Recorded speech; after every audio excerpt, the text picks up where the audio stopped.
everybody, welcome back to another week of Giant James Kitchen. Today it was supposed to be a Christmas special with Catty Tooth, but as you can see, she's not here.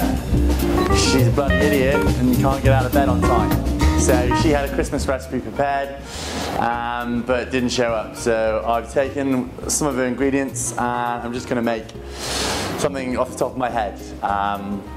So today we're doing cream cheese, herby cream cheese stuffed chicken breasts wrapped in bacon, streaky bacon, with roast potatoes and roast vegetables.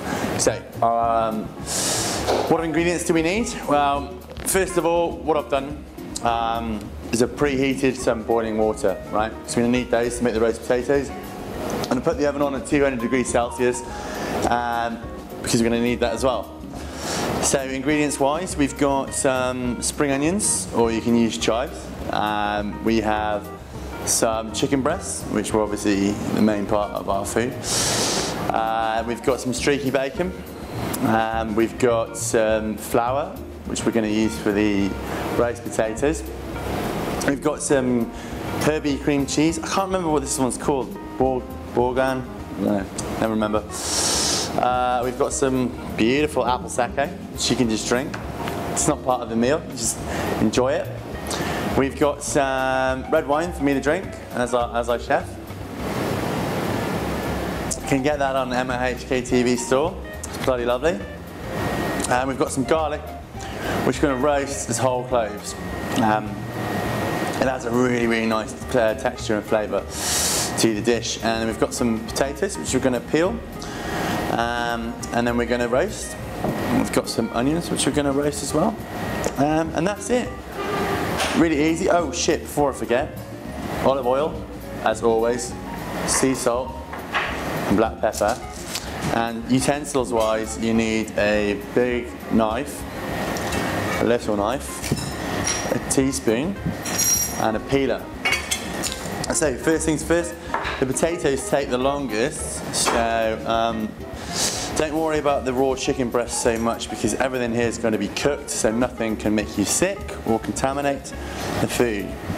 There are no dry ingredients, but just remember, if you are using raw chicken breast, try not to get it to touch any food that you're not going to cook. So with this, we're going to just peel the potatoes, get all the skins off. Some people roast them with the skins on. I mean, I'm okay to mash them with the skins on because they mash out and add a bit of texture, but with roast potatoes, I don't think you absorb the fats well enough, so I like to peel everything as much as possible. That's that one. It's my least favourite job, and if you're cooking for a lot of people, you want to get a helper to do this part for you. So maybe a little brother.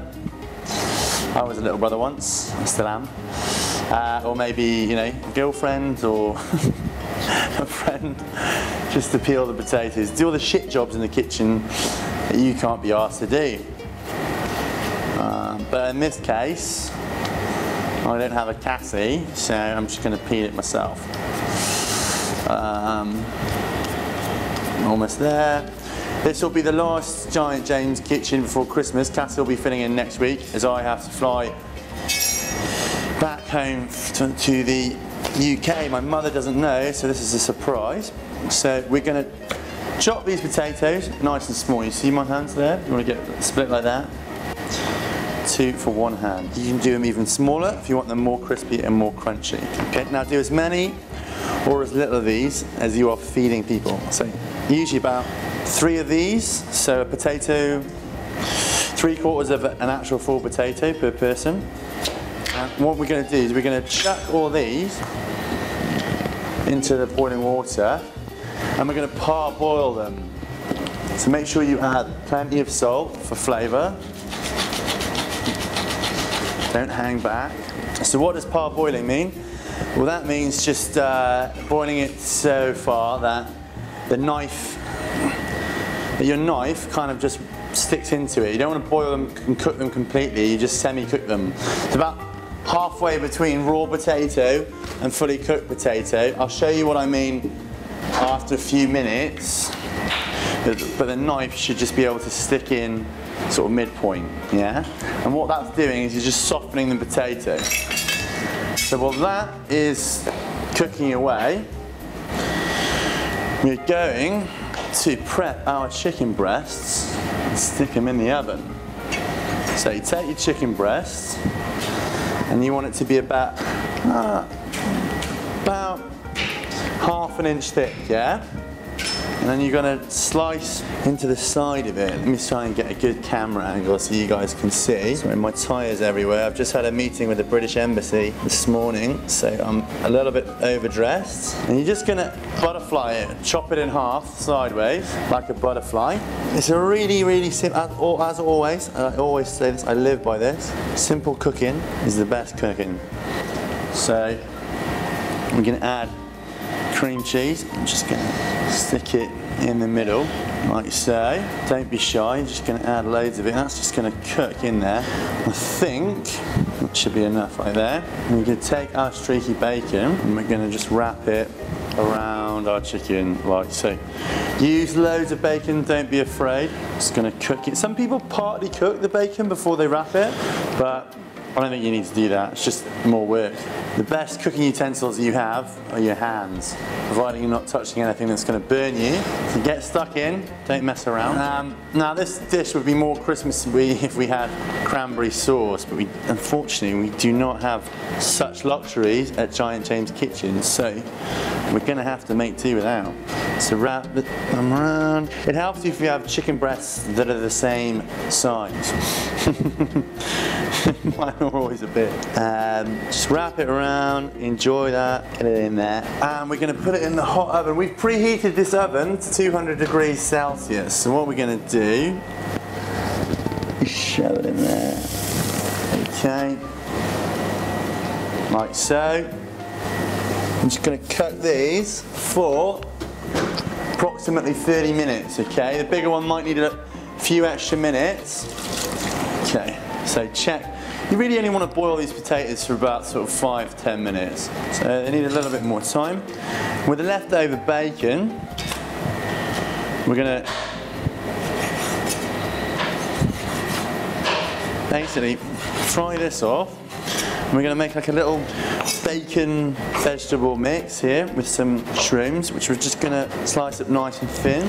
Now, I don't know how many shrooms we want to use here. I never get my quantities right, but whatever you don't eat, you can always pretend to save for tomorrow. Mushrooms are, the vast majority of mushroom is just water content anyway, so they will shrink in size. Okay, now maybe we need a big frying pan to cook with this. See, now you can see the knife, it just kind of just slides in there quite easily. Take your olive oil, don't be shy, and get your sea salt, plenty in there, and we're just going to fry all the mushrooms off first, because they take the longest to cook. Then we'll add the bacon, then we'll add the spring onions. Take your spring onions, cut off the roots, cut off the heads. You can save these and use them for something else, like a soup or Chinese cooking, whatever you fancy. In the West, I think we just kind of throw them away, but it's very bad for the planet. Add some olive oil. Give these mushrooms a stir, keep an eye on them. Eat the cream cheese. Delicious. And you just want to scrape these spring onions off because they've got all sorts of crap on the first layer. Give them a peel. If you don't want to scrape them, you can just wash them off. Take them, and we're just going to keep them together, and we're going to slice them up. You want to be cooking all these ingredients here on a medium to high heat. Or medium heat, depending on how quick you are in the kitchen. So the bacon's now doing slightly. Let's add our spring onions. Mix it through. If the mixture looks a little bit dry, feel free to add some more olive oil. And add some pepper for some seasoning.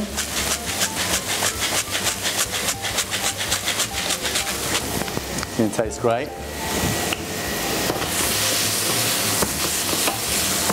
smell the smells coming out of that, eh? Add that in. Did I mention in the ingredient list? I'm not sure if I did, but we've got some corn flour. What I want you to do, or any flour, just add it over the potatoes, right? Here's a nice trick. Add it over the potatoes, and then, can we have a lid? Shake these potatoes around. Find a pan with a proper lid, which is a bit tighter, but shake these potatoes around with the flour on them, and then what that'll do is just knock the harder edges off the potato. And as you can see, the potatoes are now sort of covered in the flour, and that'll all help to absorb the fat. Pour your potatoes into them, okay, like so.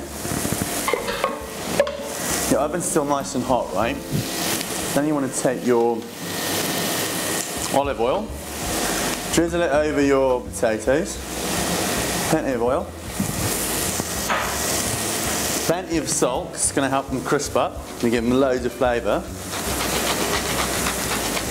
and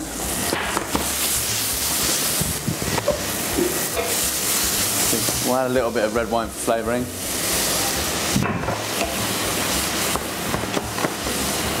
That just helps soften it a little bit. And these will just roast in there with the potatoes and they'll taste amazing. You can eat these garlic cloves. Now add as much garlic as you like in there. Right. I think I've added about 6-7 cloves in there, underneath the chicken. And leave those roast potatoes to cook for about half an hour. We're just going to cook off this onion, spring onion, red wine, mushroom, bacon mix. In the meantime, the last ingredient we've got, a bit of red wine for me. Do you want some more, Mike? Okay. Last ingredient we have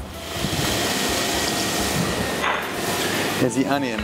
Onions take less time to roast than potatoes and garlic. So you want to just add this in sort of about 20 minutes towards the end of your cooking time for your potatoes. They'll go all charred and horrible. And just get them into eighths. Cut the onion into eighths. Just check on this mixture now. And that's kind of done. So we're just going to take that off the heat. And just let that wine's cooked away now, and the mushrooms, give it a quick try. It's good. That red wine just give it a little bit of sweetness, which kind of needed. Well, take the heat off, peel these onions. Okay, so now we've got our onions there. We can pretty much leave everything to cook for the next sort of 15 minutes or so. Yeah, so we'll take a little break and join us in about 15-20 minutes when we'll finish everything off. We'll add the onions, cook for another 15 minutes, and then finish everything and we'll eat it. Cool. All right, see you in a bit. All right, welcome back. So the chicken has been in there for about half an hour, but the potatoes still need about 15 minutes to cook. So we're going to swap the chicken for the onions. So we'll just grab our tongs, open up the oven, remove the chicken breasts, and you should be able to see now that the bacon's cooked, the chicken's probably going to be cooked inside, it's had enough time. So we're just going to place these in some tin foil so they remain, the meat fibers can rest a little bit.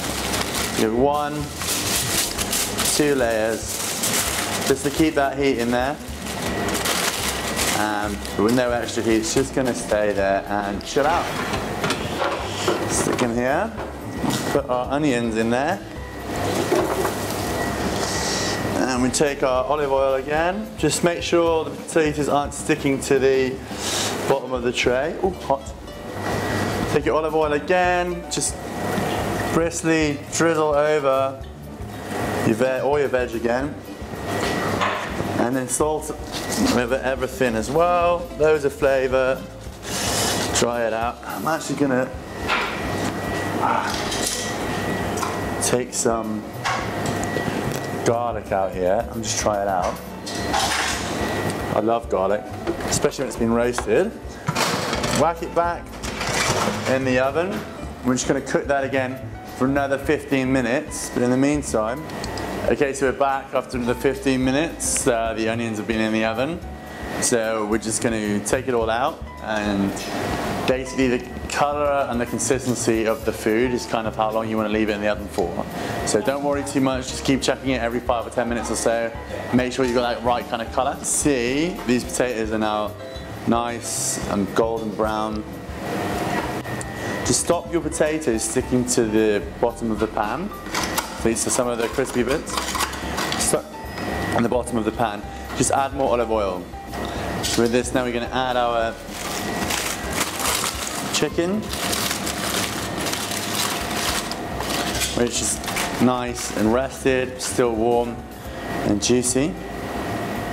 I'm going to add our mushroom, bacon, red wine, spring onion mix. Dig in.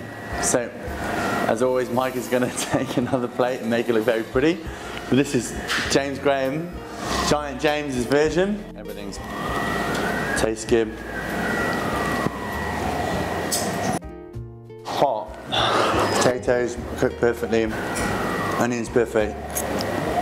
Mushrooms, bacon, spring onions, great. Really nice. And the chicken, it's really soft. Bacon's well cooked. It's kind of melted away, but sorry, it tastes great. The herbs have stayed in it. Pretty good. I'll eat it. I'm gonna eat it. All right. Thanks very much, guys. Thanks for watching. Tune in on Thursday evenings to catch me. Like I said, I'm gonna be away until after Christmas, so Merry Christmas to everybody. Thank you so much for watching this year, and I'll see you all in the new year. Thank you, and bye-bye. Cheers.